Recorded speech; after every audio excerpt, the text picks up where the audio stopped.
In a world of increasing mental health challenges, psychology and faith can both provide tools for healing and wellness. This is the idea behind Journey on My Mind.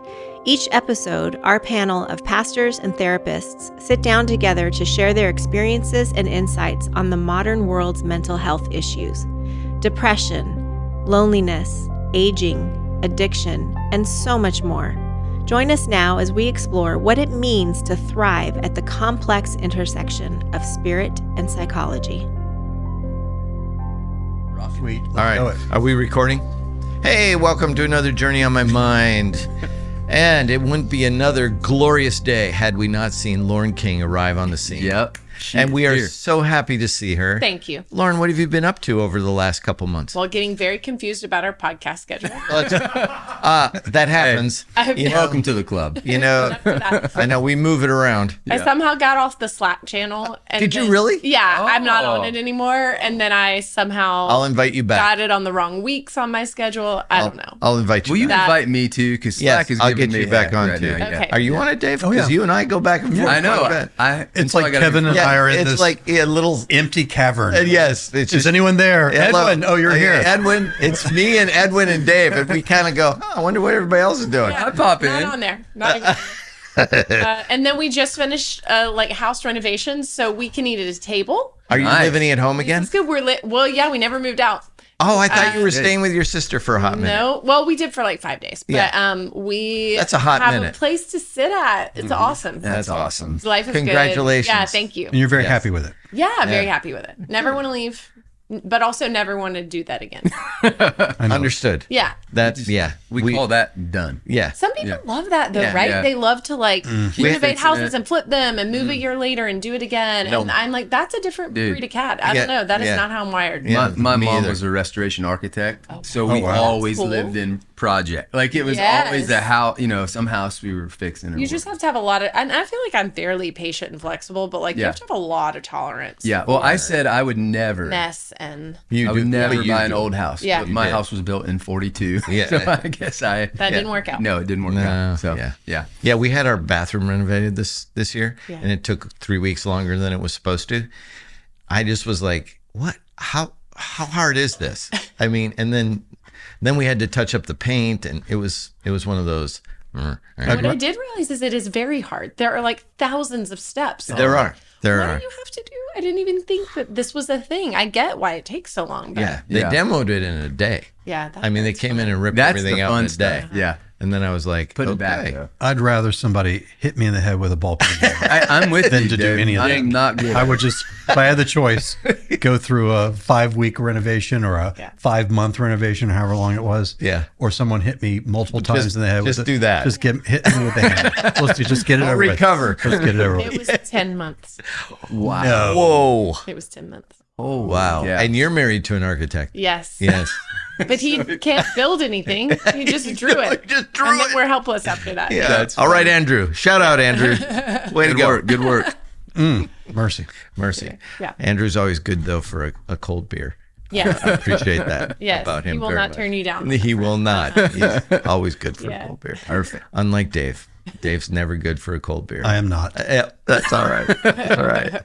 So we are strolling into the Christmas season. And as we do, it's one of my favorite times of year for eating. Yes. What is your favorite cookie at Christmas time? Lauren, you go first. I have one immediately. Oh, I saw. Your Okay. light went on. My family does a baking day every year, and we bake a lot of different things. Yeah. And one of the things we make are these cream cheese sugar cookies. And so good. Yeah. I didn't know it was a thing. I'm coming over. Cream Except cheese for sugar. one year, my mom, we bake like 4 or 5 things. Like we do Chex Mix and all, Yeah. like banana Yeah. bread and this. And she had a Band-Aid on her finger. And at the end of the baking day, The Band-Aid was gone. Oh, no. So it was like, who So it gets was- it? it was somewhere. It was in the puppy chow. in In the cookie dough. and Hey, this is we a weird give it out pretzel. to friends and neighbors. Oh, no. That's amazing. So then we just didn't give out the things she made. We just had to throw it all Yeah. away because Horrified. it was the banana bread. Like it was Oh, on there it somewhere. was banana bread. Yeah. He was in That's charge of okay. You can throw banana banana I- bread. man, away. I could cookies. I could down it. I could down a could- banana in the old banana. I wouldn't even know Dirty it's there. banana. I wouldn't even know it's Fine. there, man. It'd be Pour more butter on it. That's right. horrifying. So gross. Just horrifying. That's awesome. Yeah. I also That's have really funny. a, But I can see your mom doing that. Like, Lisa. All right, Lisa. It's hilarious. horrifying. Yes. I have a similar, my mother-in-law started this tradition. So they used to run a Christmas tree farm up in the mountains of North Carolina. Right. And people would come from all over and they would cut down the Christmas tree and have cider. And she would make these cookies. Hot apple cider. Uh-huh. Oh. They were Ritz crackers with peanut butter in between, dipped in white chocolate. I'm in. Yeah. And it is my favorite thing. And we do it now. Oh, Like Ellen and I, okay. that's a tradition treat. that we. I've and had these and I can verify They're that good. they're very They're worthy. very good. They're worthy. They're hearty, you Yeah. know. Yeah. But they're like, Has all so the food good. groups in it. yeah. Yeah. And they're easy. You just put the Chocolate what- crackers and what was peanut going butter. on? Isn't that all three food groups? Rich crackers. Chocolate peanut butter. peanut butter. right, all the Buddy food Deal. groups. Yeah. yeah, That's these are right. I my can live on that. favorites. Just dunk it in syrup and you got it. Yeah, buddy. Yeah. Buddy the elf. That's What hilarious. you got, Sam? My favorite. I think maybe I'm simple. You are. Like, yeah, okay. We know that. That's not debatable. The peanut butter ones that have the Hershey's Kiss. Oh, I love you know those. what I mean? too. Like, I love kind of that. put on Yeah, top. Love that. Ooh, like pressed in Yeah, a little. pressed Yeah. in. And Yeah. when they're warm, Yeah, like that's right the best. when And you put them Angie- in, oh, Yeah, Angie and her mom make those. while the chocolate is Yeah. melting. So good. Yeah. Yeah. I love those. Yep. Or just plain peanut butter cookies too. I don't have to. Oh, have the you like chocolate peanut cake. butter cookies? Oh, I love them. Yeah, Yeah, yeah. so good. And they're easy to make. Yeah. They're not hard. I know that's a Four year-round ingredients. treat, but Yeah. That's not. I really love them at that, Christmas. that doesn't fit into Yes. the Christmas category unless you put sprinkles on it Okay. or something. Then it does. Mine is Christmas toffee. Lori makes this toffee that's covered with chocolate and it's got a little bit of butterscotch Chips. chips in it, like Yeah. mixed with the. It's kind of like an flat O. Henry bar. Do you know what O. Oh Henry yeah. Yeah. See, So good. yeah. Your But mouth is watering talking it is. about it, I feel like. But then, like for cookies, just for straight on cookies, soft molasses cookie with cream frosting. Yeah. Yummy. It's a good call. I don't feel like we grew up with molasses cookies in the South. No. Do you think that is like a Northern thing. northern? We had them. I don't They were know. pretty Did you popular in have them? Indiana. I mean, but I don't know if it was just my dad loved them and so we Yeah. had them or what. But Yeah, my mom's mom made these soft molasses cookies that no one could really master because they were made in a wood stove, oh wow. and amazing. they were, and usually people who make them they turn into hockey pucks, like you know, Yeah. woo, and you could skip them across the water. Oh, yeah. You needed a gallon of coffee for each coffee Yeah. or for each, Each cookie, cookie. to dunk it in. But my wife figured it out, Wow. and she won't make them for me anymore. Oh. Yeah. Because I ballooned to about per our conversation, Yes, early. pre-podcast, right? because I eat them Yes. and Yummy. eat them and eat them. Before we jump into into the heart it. of it, Oh, yeah. I have a confession to make. You have a confession. So I was on my phone during the podcast, Yeah, I which see we that. never do. Yes. And it was because I have a flight tomorrow with Southwest. Did you check in? And if you don't check in Right Yeah. now. in it, Yeah, you yeah, go yeah. from being A56 to C What are you? 30. I'm What'd you get? A40. There you Oh, go. wow, You did you good. got That's good. A40. That was pretty not good. bad. I very seldom get in the A's. Yeah. I'm in the B's. I So- was like, what is he doing? I know. Yeah, I'm I so figured. sorry. I know it was Cattle weird. Call Airline. But I was like, to me, the cost benefit. I know Yeah. it's going to be That's weird right. on the podcast. Yes, maybe we get Southwest to sponsor our podcast. But Yeah. it was so worth it to me. Yeah. It's just we're going to New York and You going to don't want to LaGuardia? be. You do not. Yeah, you Yeah. don't want to be No, in the. You, Yeah. you know what I mean. I understand. You got me. Why are Okay. you going to New York, Dave? We're going to see 4 shows in a weekend. Oh, We're going to fly in, be there about 3, see a show 7. Next morning, matinee. That evening, another show. Sunday, another matinee. Fly out that evening. No kidding. That's turn and burn. We're bro. doing it, Watch baby. some shows, Turn and get burn out New of York. there, man. We might get a little light snow. It might be. So I was just see. there. That was our for fun. to see my family. Oh yeah. Well, that's debatable, right?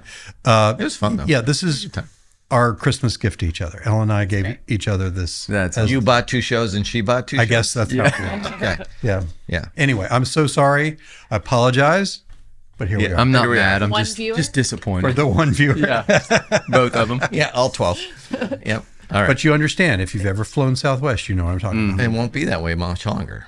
They've gone to I know. assigned seating. Moving Anyway, on. Moving yes. on.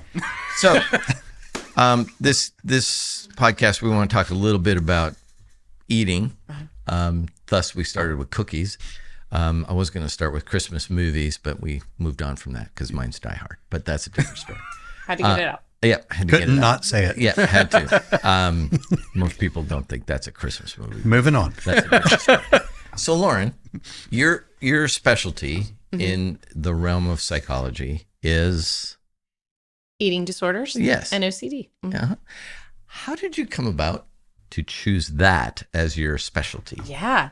I would say it started in kind of a nerdy way. Like I started researching eating disorders. I was a research assistant for a professor in college who was doing a big study on comparing the private college I went to a large public university and like eating disorder behaviors and thoughts and the role of religiosity because it was a Christian private school. So anyway, I would like go and collect data and enter the data and all that stuff. Yeah. So it started in a nerdy way, but I got really fascinated. Yeah. And then when I went to graduate school, I was in a lab that was spirituality, health, and women of African descent. And so my dissertation was on African American women with like eating disorders, body image issues, role of ethnic identity, and spirituality. So researchy again. Yeah. But then I did take a practicum at a adolescent partial hospitalization treatment center out in LA. Wow. And I was like, oh, clinically, I like this too. Yeah. I really like working with it. It's so interesting. These women are amazing. Like they're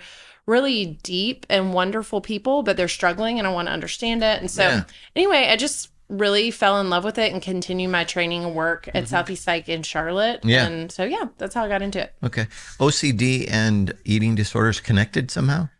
They overlap quite frequently, Okay. and so that's actually how I got into treating OCD because it kept coming up so frequently. Certainly Okay. you can have an eating disorder without having OCD. Absolutely. Sure. But if you think about anorexia and bulimia, they're kind of an obsessive compulsive process where the obsession is the fear of fat and the compulsion to cancel out the anxiety about the fear of fat is either restriction or purging in some way. Right. So there is a good bit of overlap, but I treat OCD in ways that are not at all connected to food and body. Okay. Also. Yeah. All right. All right. Well, thank you. Yeah. Thanks for having an interest in that. I know you stay busy.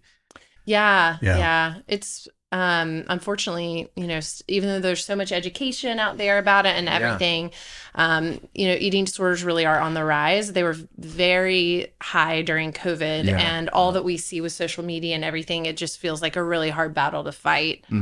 To get those numbers down. I've heard that it's right on the rise for men. It is, in particular. Is that okay? Wow. Yeah. Yeah. Could you describe your model for eating disorders? The model I use most frequently is something called family-based treatment, and it was created for people who have anorexia who are living at home, and now it's being used with college students as well and people with bulimia, but it puts the parents in charge of refeeding the child. And so what was happening with eating disorders is people were getting hospitalized multiple times. They would go and weight restore at a hospital, come home, lose the weight, go back to the hospital, gain weight, come home, lose weight. Yeah. And parents didn't know how to help them maintain and sort of refeed them. And so FBT says your parents know and love you better than anyone in the world. They've fed you your whole life. They know how to feed you. And so temporarily parents are in charge of all food decisions for the teen. And then slowly as the teen recovers, they start to take back over food decisions themselves. Because in the beginning, if you just say, hey, we're going to help you get better. We want you to make better food choices. Yeah. They really struggle to make those choices because the eating disorder voice beats them up.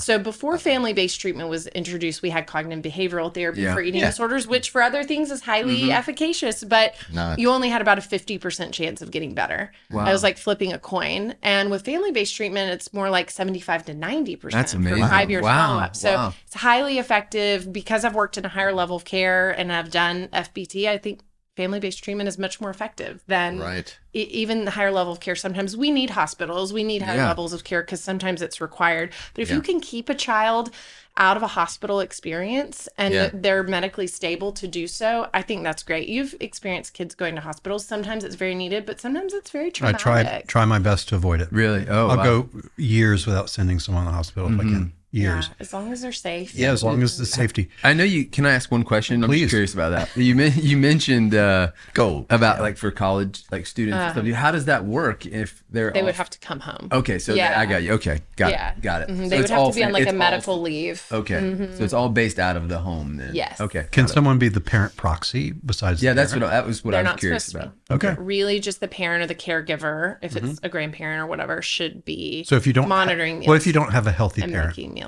Yeah, that's a great question. It might not be a good fit for FBT. Okay. Yeah, and you know what I tell families who are doing this, and you can do the work because like a lot of parents come in and they've got their own eating disorder Sure. thoughts. They've got their own stuff going on because we're all swimming in this dirty water culture of diet talk Right. and whatever. And so a lot of my work as a therapist is to help the parents get in a better place about That's cool. their relationship with food and their bodies and Yeah. how they're talking to their children. And if they've hurt their child in some ways related to that, to make some really good therapeutic apologies Yeah. and move forward. Wow. So if I can get a family to do it, I'm going to try my best, and I'm not going to make assumptions that they can't.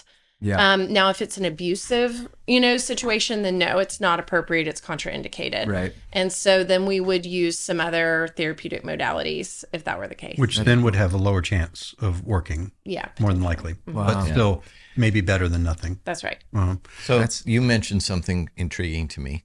You said there's a voice. There's a some kind of voice in the head of this person, or where's the voice come from?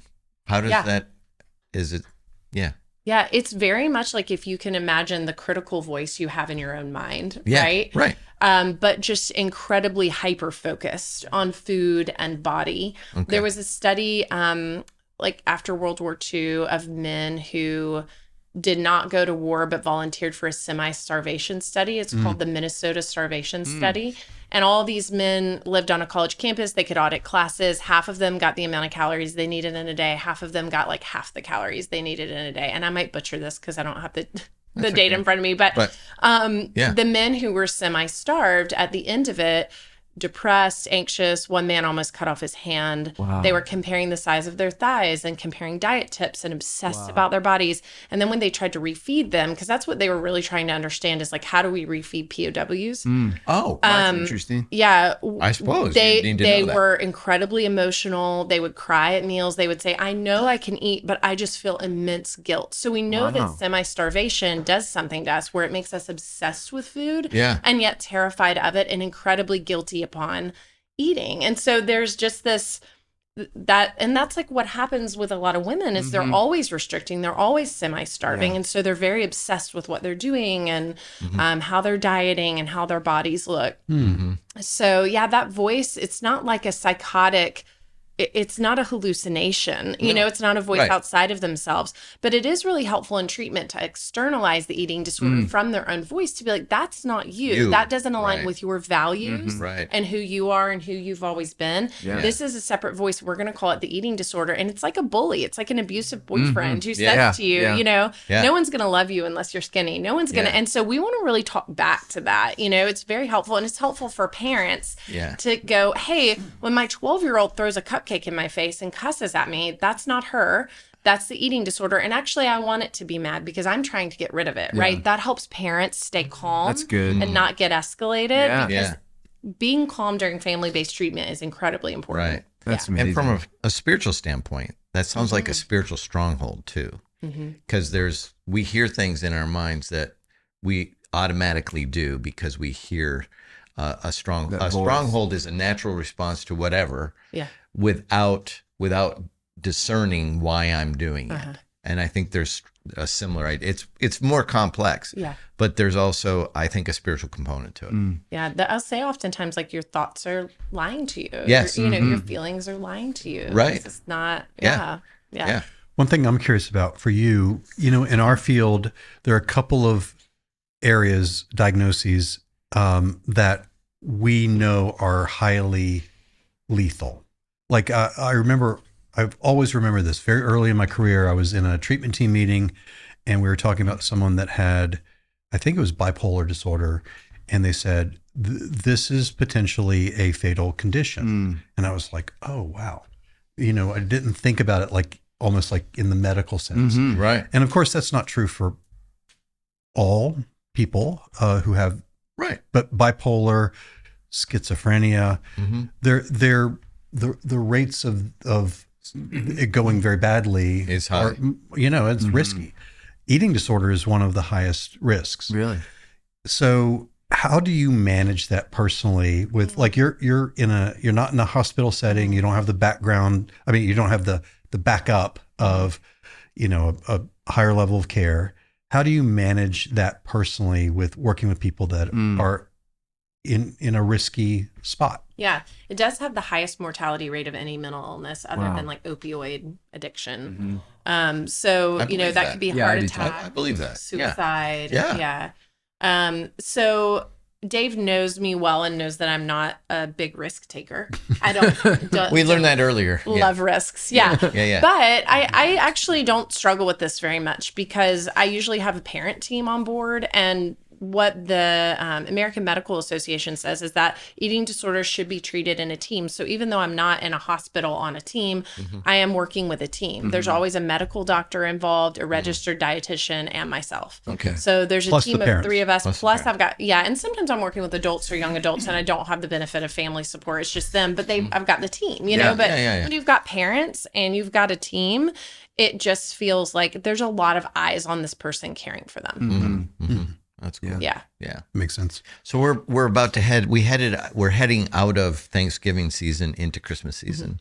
And Thanksgiving season, it's almost like you have a license to eat as much as you want. But during this, I think you do. But during this season, there is this abundance of crappy food to eat. But patterns seem to develop a little different during the Christmas season. Do you have any kind of how do we navigate this, even just as normal people, a season to be able to not end up weighing 10 pounds more than I do right now? Yeah.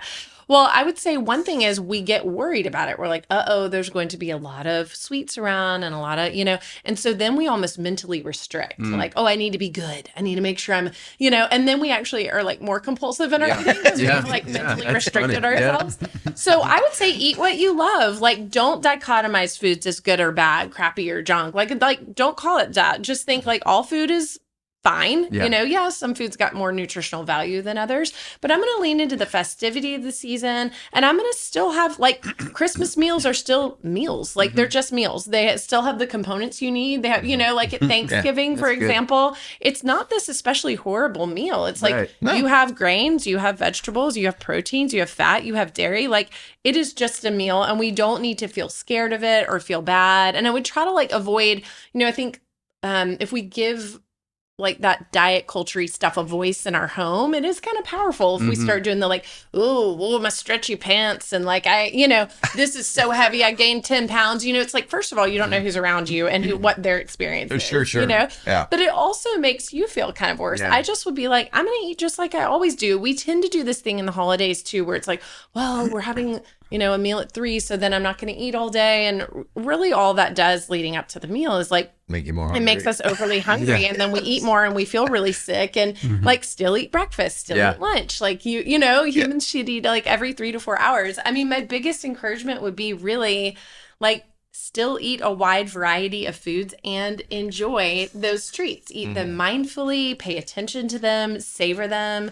If we're anxious about them, we tend to just blow through them, just get it over with. And we didn't even enjoy it, Right. So I think that's a big part of it too. But just focusing more on the connection and the meaning of the holiday than on the food is really the most important. I like everything you're saying, but I'm going to push back on one thing. Do it. Not because I disagreed, but I need the way of thinking about it. Because I think what I struggle with is what a lot of people struggle with.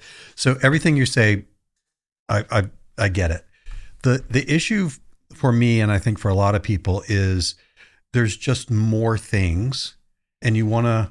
So it's a portion issue, right? So it's not this is good and I'll have a little bit of this.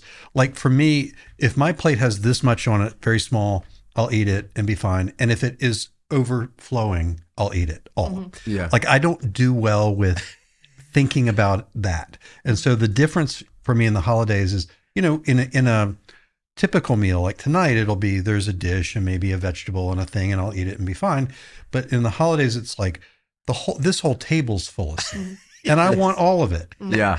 And so how do we think about that? Well, like the issue is for me, the portion piece of it. Yes. I would say that's a good question. one way to do it would be get your plate, think about what do I want most? Like what really excites me at this table that looks so tasty. Yeah. And that's what I'm going to fill my plate with. And then I'm going to check in with myself afterwards. Like, am I still hungry? Is it, am I full? The more mindful you are when you're eating that plate, the less likely you are to sort of blow past your hunger and fullness cues. So I would say eat that, then pause, check in with yourself. Am I still hungry? Am I getting full? And if you're still hungry, it's okay to go back and get more, but just asking yourself about that. I'm just hesitant to say you can have 2 cookies. That's it. Or, insert rigid rules that's good. because that again is what disconnects us from paying attention to am I hungry, am I full, and our bodies are actually made to tell us that. It's just that there's so many distractions around us, and we've heard so many weird myths about food that it's hard to be in touch with it. For me, again, I'm not trying to make this just about me, but I think some of these I think you're answering all of our generalized helpful, Dave. Yeah. But for me, we were talking before you came in, when I got married, I weighed 130 pounds, right? I was a rail. And up until a decade ago, I could eat the side of a barn off of it. I mean, just everything and not gain a pound. So for me, and I think this is true, and I'm not talking about people with eating disorder. I'm talking about I think this is a common thing. I'd never learned to pay attention to my body's cues. Yeah, it's more having to learn it later. Right, because there are no repercussions. Yeah. I could eat what I wanted. It was all pleasurable, and then it was good. And then it flipped on me. And I think a lot of adults feel that. So I never really learned to dial into that. So give me thoughts about that are not just for me, but would help other people. This is where I think mindful eating is such a good tool. And I do this with people in session where I'm okay, let's get a food you would normally overeat on. This is for people who struggle a little bit more with binging. Okay. And let's say it's goldfish. We're going to eat goldfish. And I want you to just put them on the plate and I want you to describe it to me, the color, the texture, smell it. What does it smell like? What does that remind you of? Oh, kindergarten, and then when you taste it, describe the texture and the flavor to me. And then I'm I just want you to be quiet and I want you to keep eating those mindfully. If you have other ideas come into your mind, that's okay. Let them pass. But just escort yourself really back to this. And what I find is that people 6 bites in are I'm kind of over it. It's the same flavor over and over. Yeah. But if we're sitting in front of the TV, we could mow down 2 things of, goldfish and not even be paying attention to it. Or in the car eating, we eat mindlessly all the time. And so I think mindful eating, if you have not been very used to paying attention to your hunger and fullness cues, that's the best way to start to tune in, is to practice that a little bit. Now, it's harder if you're in a group, to eat mindfully because you should be paying attention to the conversation. Right. But even just those moments of being more present with your food are important. Just moments of awareness in that meal, just coming back. Oh, it's interesting. Yeah, that's cool. Has the advent of weight loss drugs affected your business? All right, let's go with that. Not yet. Not really, because I see, I hear people talking about it, certainly, Yeah. These people aren't it, that bothers me or it doesn't, but because the majority of my practice is under 18 and a lot of them are not on it, I just haven't seen as much of it as some of my colleagues who see all adults. Right. Okay. I'm just curious how the psychology. I don't know what all's coming down the pipe with that. But there's got to be some kind of psychology attached to the ongoing use of that. I get it that it has great benefit and all the things, but at the end of the day, I'm curious how it's going to affect what you do. Yeah, we just don't have the research on the long-term stuff there yet, right? Sure. Right. I'll be interested as well. Yeah, because it's becoming more readily available. It'll be in pill form and in short order, so you won't have to take shots. And I know we're coming up on time to wrap up. But do you have any more thoughts just for people, whether they struggle with eating to the level of eating disorder or just other folks who just want to have healthy eating during this time? Anything else that'd be good advice or good feedback about the like food noise or food voices in your head, or anything that you think would be helpful in how to think about how to approach this season? Yeah. The only other thing I'm thinking of besides, like just eat normally and eat what you love is the idea of self-compassion, like being kind to yourself about that this is hard right now. Like, it shouldn't, people might be like, why is this bothering me at the holidays? Why is this on my mind? Why am I struggling? But just having compassion that we live in this culture where beauty is so worshipped, right? And thinness is so worshipped, and it's everywhere. And so it is difficult, and then we're on top of that given all of these like higher density foods that are around us. And so it's just hard. And I think the more compassionate, friendly we are towards ourselves about that, the better we'll be able to cope with it. That's good. That's a good word. Yeah. Yeah. This is why we need more Lauren King That's in the right. podcast. Yes. That's right. Mindful eating. Mindful eating. Yeah. That's actually, that's cool. I could be more Never mindful. heard it We're kind going to of do it. that way. We're gonna do it. We're doing it. in Try that it. frame. As I That's eat really neat. a Good. dozen mindfulness cookies, in I'll be lots of other mindful of ways, that. right? But I've never thought of attach that to eating. Like that's, Eating, I'm real curious. That's neat. Yeah. Try it out. See Yeah, what you think. I'm going to. Well, thanks. Yeah. This has been good. Merry Christmas, everybody. Merry- Enjoy your cookies. So we won't see each other till after Christmas. They probably won't see us until after Christmas. See you after Christmas, y'all. Thanks for listening to this episode of Journey on My Mind. If you enjoyed it, please help us spread the word by leaving us a review and sharing it on your social media. Journey on My Mind is a production of Journey Church in Brentwood, Tennessee. Edwin Rivera III is the show's producer with technical assistance from Randy Hansen. Grant Opperman edits the show.